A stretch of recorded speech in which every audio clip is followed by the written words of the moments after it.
Hey guys, what up? So this video is about my top 10 web frameworks that I think one should learn for 2018. So if you're trying to get a head start, this is kind of taking into consideration what the job market looks like right now and also going into the future. So when I'm looking at all this stuff, I'm trying to future proof this as much as possible to say, is it going to be around for a couple of years or so? So anyway, it's just one person's opinion. Take it with a grain of salt, obviously. But let's go ahead and get started. So number one, or really number 10, I'm going to be counting down from 10 to 1. So number 10 is going to be just typical ASP.NET. So .NET 4.6 or 4.7, whatever the latest version is. But whatever that version is, it's going to be the version before .NET Core. So .NET Core has at least two or three versions that they've come out with already. And I'm not talking about .NET Core with ASP.NET. It's typically 4.5 or 4 through 4.7. So if you have those skills, there's a lot of opportunity out there, and there will be for some time because there's so much of the .NET ecosystem that it takes a long time to upgrade to the latest standards. So there's going to be plenty of opportunity for that. Number 9 on my list is going to be Laravel. Now Laravel, I'm not a big fan of PHP. I don't really recommend it as a first language, or I only really recommend PHP if you're getting paid to write PHP. That's what I've said time and time again. But if we're going to mention PHP in a web framework that's really popular right now, it's going to be Laravel. So definitely check that out if you're a PHP person. All right, next one is Falcon, and I'm really excited about Falcon. I plan on spending some time with Falcon in 2018. It really looks like a cool framework. It's super fast. It's very small. It's good for microservices. So there's been a lot of talk about microservices these days, which is really just a bunch of individual APIs instead of one monolith API that is handling all the requests. Microservices is all just drilled down into just specific pieces of functionality having separate APIs. So it's easier to maintain, or at least that's the goal behind it. So with microservices, though, if you're going to build something very bare bones, especially with like a Vue.js on the front or a React or something like that, then microservice, something that specializes in APIs is probably a good idea. So that's why I'm excited about Falcon. I definitely plan on checking that out. So that's for the Python programming language. Next one is going to be Revel. And this is based off of the Golang programming language. And Golang is also another language. It's highly suited for microservices, web APIs, things like that. So if you're going that route and you truly need the performance over something like Python, then Go is a good alternative. It's a very concurrent language. So Revel is the leading framework for the Golang programming language. So if you're going to be going that route, then Revel is probably a good direction to take. Number 6 on this list is Meteor, and the problem with Meteor, in my opinion, it's a Node.js web framework, but it's really only been built around MongoDB to date, and there's a lot of security concerns with MongoDB that make Meteor not a great option for a lot of people. I remember when the project first started getting venture capital funding, it had commercial ambitions from the start. It just seems like it missed kind of a few steps along the way, and there's plenty of blog posts about the mistakes that were made and things like that. But I think Meteor is still a pretty good option for Node.js. Anybody that wants to go with that, that Node.js server stack.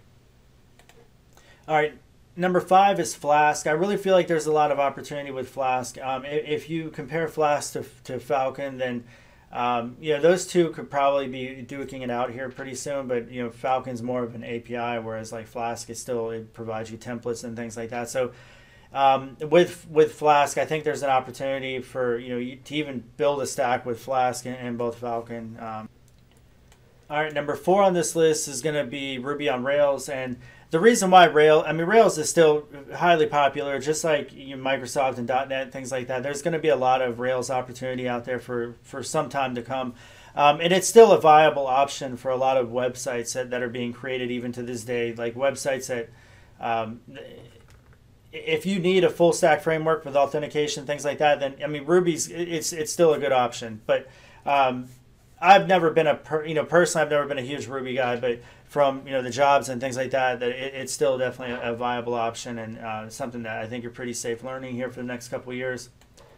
Number 3 on my list is Django. This is probably, you could probably switch this out with Ruby, maybe, depending on different people's point of view. But Django is not nearly as popular as it used to be, but it's still a very awesome option for websites with, like I said, authentication, authorization, things like that.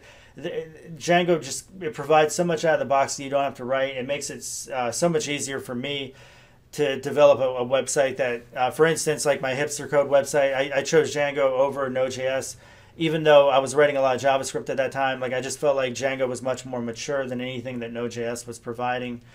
So I don't think I went wrong on that at all, because I was able to build a website that I needed in like 3 months. And I mean, this thing was taking credit card payments and had a lot of different customizations to it and things like that. So I was able to focus on that functionality as opposed to writing the entire framework, and Django just provides that out of the box. So that's why I'm sure I'm showing a little bit of favoritism, but it's just because Django's awesome. So all right, number 2 is going to be .NET Core. So future-proofing yourself. I mean, .NET is going to be around for a long time. $20 billion a year profiting company, Microsoft speaking.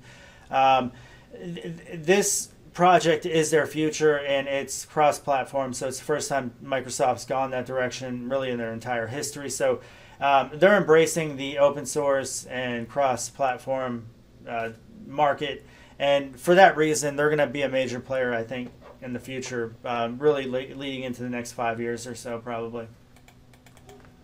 Microsoft really had to go in this direction because they were losing market share in pretty much everything that they were doing, including web frameworks. Like, you saw Ruby on Rails and Django, and they started taking a lot of market share from ASP.NET and older frameworks with Java, like Spring, stuff like that.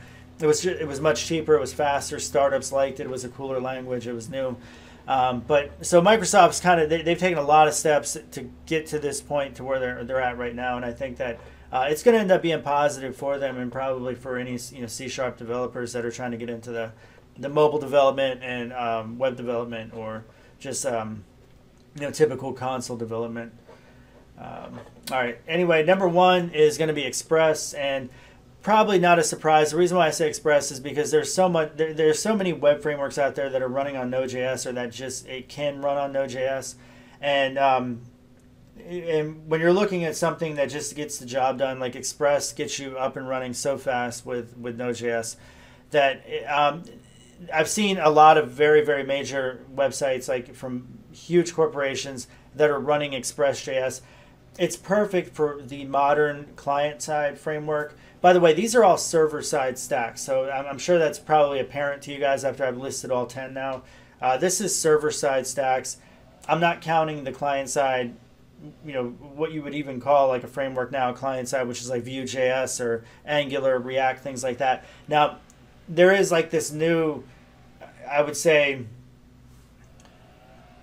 basically the community is labeling these things web frameworks, but they still need a server-side technology, so it still needs like a node, running Express or something like that. So if you're running Express, it works perfectly with Angular, React, or Ember, Vue, wherever direction you want to go. And that's why I have it number 1 on this list, because I've just seen a lot of companies are like, hey, I just need a minimalist server spun up that's really just rendering a single page, and I need an API, and for that, Node.js is very good. And if you're going to go Node.js, you're going to go Express probably. So, all right, guys, that's my top 10 list, man. Let me know what you think. Have a good day. Bye. Hey guys, what's up? So this video was brought to you by the Tech Academy, so make sure you guys check them out. The link is in the description tab below. From the courses list here, they have computer basics, overall software development, GitHub, HTML5, CSS, database, and there's a lot more courses, and they're adding courses all the time, so make sure you guys give them a look. Once again, the link is in the description tab below. Thanks guys, have a good day. Bye.